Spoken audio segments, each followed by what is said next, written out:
Vice-ministro Negócio Estrangeiro Julião da Silva, a iniciativa RASIC atual TikTok anima público Sira.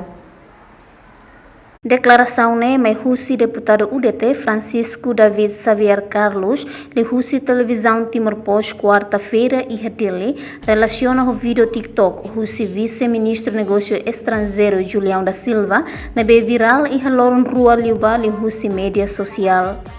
Tuir Francisco David Xavier Carlos hanesan cidadão ida e ha direito a expressa ne jeito e ha mídia social li liu e ha aplikasi TikTok. A situação das mídias sociais, situação ida ne halos hareba biang vice ministro negócio estrangeiro mahalo TikTok indivíduo Julião telah bela hanu kata ministro negócio estrangeiro mahalo indivíduo Julião sekarang halo TikTok ne representa ne muito natural ne los buat tidak a não ser buat tidak ne que forma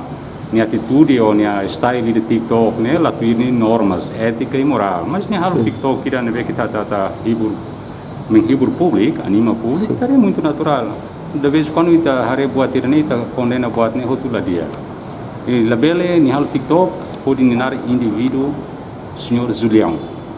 labele hari kata ne halo TikTok ne tambah vice-ministro o